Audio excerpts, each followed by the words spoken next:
నమస్కారం అండి, this is #you. కొలికెలపూడి Srinivasarao గారిని ఈ రోజు తెలుగుదేశం పార్టీ డిసిప్లినరీ కమిటీ ముందు ప్రత్యక్షమయ్యారు. హాజరు కమ్మని ఇదివరకే నోటీస్ ఇచ్చారు. ఈ రోజు ఎట్టకేలకు ఆయన ఎంట్రీ ఇచ్చారు.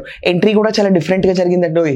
ఎవరైనా మెయిన్ గేట్ నుంచి వెళ్తారు, మంగళగిరిలో వాళ్ళ డిసిప్లినరీ కమిటీ ముందుకు అటెండ్ అవ్వడానికి ఆయన మంగళగిరి ఆఫీస్కి రీచ్ అయిన ఆయన డైరెక్ట్ గేట్ నుంచి కాకుండా పక్క గేట్ నుంచి వెళ్ళారు. ఏంటబ్బా పక్క గేట్ నుంచి వెళ్ళటం, డైరెక్ట్గా గేట్ నుంచి వెళ్ళొచ్చు కదా అని నేను అనుకున్నాను. మరి ఏంటో నాకు తెలీదు. అక్కడ ఉన్న విజువల్స్ మాత్రం అవే. ఒక్కసారి ఆయన ఎంట్రీ అవుతున్న విజువల్స్ చూద్దాం.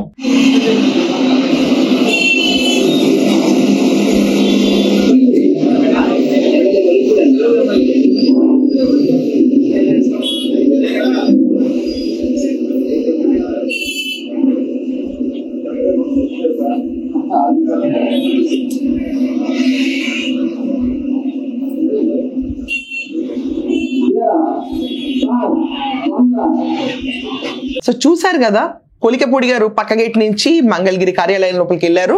ఆయన పైన డిసిప్లినరీ కమిటీ ఈ రోజు కూర్చుని ఆయన పైన యాక్షన్ తీసుకుంటారో లేకపోతే వాంట్ చేసి వదిలేస్తారో తెలీదు.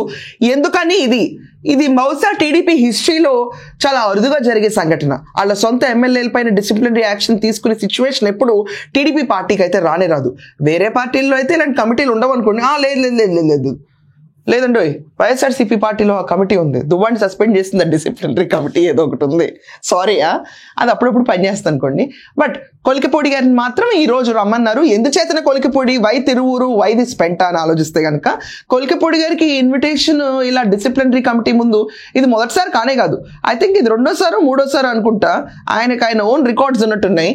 ఎవరు బ్రేక్ చేస్తారో చేయకూడదని అందరం అనుకోవాలి. బట్ ఆయన ఏంటంటే మనం చూస్తే కనుక చంద్రబాబు నాయుడు గారు దుబాయ్ పర్యటన ఇచ్చి తిరిగి వచ్చిన తర్వాత మోంతా తుఫాన్ ఏదైతే మన రాష్ట్రాన్ని హిట్ చేసిందో ఆ హిట్ ఇష్యూలో ఆయన చాలా బిజీగా ఉన్నారు. అందుకనే వీళ్ళ విషయం పరిష్కరించలేకపోయారు. కానీ మోంతా తుఫాన్ సాక్షిగా కూడా ఆయన సీరియస్గా ఆయన కాన్స్టిట్యున్సీలోకి వెళ్ళినప్పుడు ప్రెస్ని ఫేస్ చేస్తా మళ్ళీ కేసు నేను చిన్నికి డబ్బులు ఇచ్చాను, కేసు నేను చిన్ని, అలా కేసు నేను చిన్ని, ఎలా కేసు నేను చిన్ని, ఆఖరికి దీన్ని ఏమంటారు, స్మగిల్డ్ రైస్ నుంచి వచ్చిన డబ్బులతో అది అమ్మి దాని నుంచి వచ్చిన డబ్బులతో స్మగిల్డ్ రైస్ నుంచి ఎన్కాష్ చేసుకున్న మనీతో వైసీపీ కౌన్సిలర్స్ మేము కొనుగోలు చేసామని కూడా చాలా క్లెవర్గా క్లియర్గా పార్టీ సిద్ధాంతాలకు వ్యతిరేకంగా జరగని పనుల్లో లేకపోతే జరిగిన పనులు ఎవరికి తెలియదు అవన్నీ ఎండేస్తారు.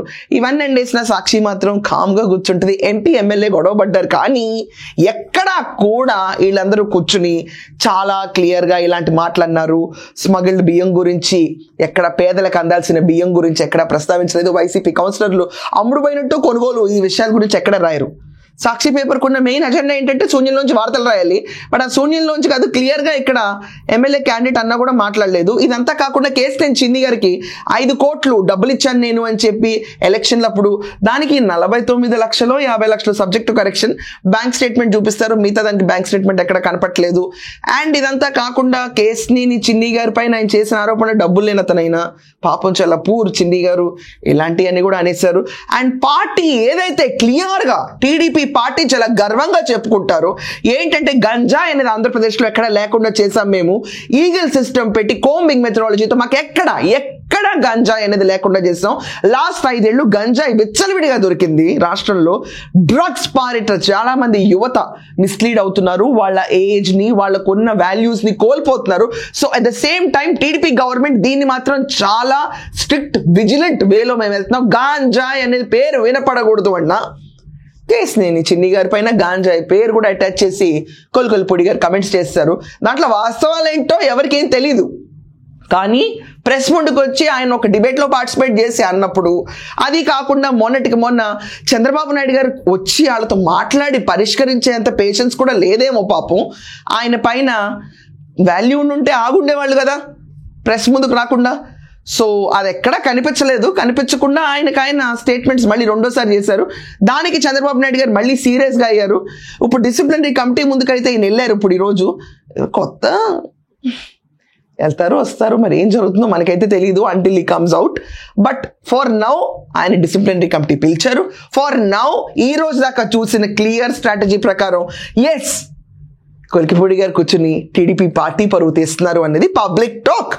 కొలికెపూడి గారు కూర్చుని ఇంటర్నల్ గా సాల్వ్ చేసుకోవాల్సిన ఇష్యూస్ అన్నిటిని రచ్చకిడిచి ఎవరైతే తన పక్క నుండి తన గెలుపుకి చాలా పునాదులేశారని చిన్ని గారి గురించి ఆ రోజు ప్రశంసల గురించి తర్వాత రోడ్డు మీద పడేసే స్థితికి తీసుకొచ్చి లిక్కర్ కుంభకోణంలో ఉన్న వాళ్ళందరూ కేసు నేను చిన్ని గారి ఫ్రెండ్సే అన్నట్టుగా ఆపాదించి చిన్ని గారికి డబ్బులు లేకపోతే ఎలక్షన్ అప్పుడు ఈయన 5 కోట్లు ఇచ్చా అని చెప్పి స్మగుల్ పేదలకు అందాల్సిన బియ్యం దంచి కూడా వైసీపీ కౌన్సిల్ కొనుక్కున్నాం అని చెప్పి నానా అరాచకం చేసి ఎండేసి ఎవరు పరువు తీస్తున్నాము ఏం చేస్తున్నాము అసలు మనం గెలిచిన సిద్ధాంతం ఏంటి మనం ఉండాల్సిన వైఖరి ఏంటని మర్చిపోయి ఇండిసిప్లైన్డ్ వేలో పార్టీ సిలబస్కి వ్యతిరేకంగా వెళ్తుంటే చంద్రబాబు నాయుడు గారు మాత్రం చాలా సీరియస్గా అయ్యారు.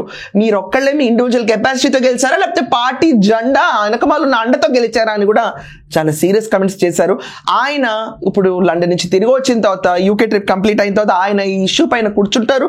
కూర్చున్నప్పుడు తప్పెవరిది అనే డిస్కషన్ ఖచ్చితంగా జరుగుతుంది. రైట్ నౌ డిసిప్లినరీ కమిటీ జరుగుతుంది. బట్ దీంట్లో కూడా ఒక ప్లస్ పాయింట్ ఉందండి. టీడీపీ డిసిప్లినరీ కమిటీ అంటే ఏంటంటే ఎవరు పిలుస్తారో కమిటీ సైలెంట్ కూర్చోండి, పెద్దగా ఏమీ హార్ష్గా ఉండవు యాక్టివిటీస్. కానీ ప్రజల్లో మాత్రం పార్టీని పలచన చేయటానికి అవిరామంగా కృషి చేస్తున్న కొలికెపూడి గారిని పబ్లిక్ టాక్ ప్రకారం నేను మాట్లాడుతుంది. I'm not boosting out anything out of sense. So public talk ప్రకారం ఎవరన్నా మరి చూసే వాళ్ళకి ఎలా కనిపిస్తుందో ఈయన చర్యలు అండ్ ఉద్యమంలో కొలికెపూడి గారు ముందుకు తీసుకెళ్లారు. 3 రాజధానులు జగన్మోహన్ రెడ్డి నినాదాన్ని వ్యతిరేకించారు, భుజాన్ని వేసుకున్నారు. మొత్తం ఉద్యమాన్ని ఆయన భుజాల మీద మోసారన్న విషయం చాలా మంది నమ్మారు. నమ్మి అప్పుడు చాలా మంది ఇంటర్వ్యూస్ లో చూస్తున్నా నేను ఆయన అకౌంట్కు డబ్బులు లక్షల్లోనూ కోట్లను వేసాం on the basis of returning it back. కానీ అది డబ్బులు తిరిగి రాలేదు. ఆయన మాట్లాడడం మానేశారు. ఎంత క్లోజ్ గా ఉన్న ప్రతి ఒక్కరిని దూరం పెడుతున్నారు.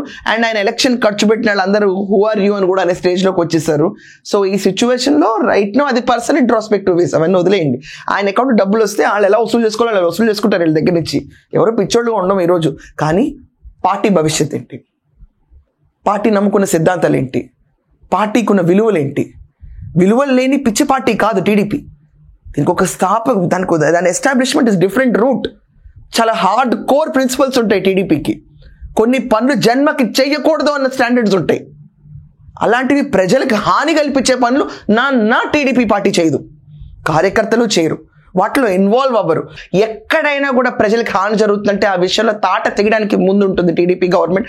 అలాంటి గవర్నమెంట్ కొన్ని స్టాండర్డ్ డిసిషన్స్ తీసుకున్నాయంటే వాటికి అనుకూలంగానే పార్టీ మొత్తం పనిచేయాలి తప్ప ఉన్న ఆరోపణలు లేని ఆరోపణలను తీసుకొచ్చి ఎంపీ పైన వేసి బురద మట్టి కలిపి కొడతామంటే కుదరదు.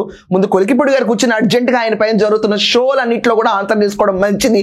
కూర్చుని చిన్ని గారి పైన ఇంత పేడ మట్టి అంత పోసి వెళ్ళిపోయారు. బట్ మీ పైన వస్తున్న ఆరోపణలు మీరు బావా అని ముద్దుగా పిలుచుకునే మనుషులు మీకు ఇచ్చిన డబ్బులు, ఎన్ఆర్ఐలు మీకోసం ఇచ్చిన డబ్బులు, ఆఖరికి వల్లభనేని గిరిబాబు మీ పైన పెట్టిన పెట్టుబడి, మీరు గెలవాలనుకునే ఆశించిన ఓటర్కి అప్పుడు మీకు ఎలక్షన్ సహాయం చేసిన సహాయక నిధులు, వీటన్నిటికీ ఆన్సర్ చేస్తే బాగుంటుంది తప్ప హూ ఆర్ యూ అని మీరంటే హూ ఇస్ కొలికెపూడి అనే స్టేజ్కి వెళ్ళటం మాత్రం ఖాయం అని ప్రజలందరూ అంటున్నారు.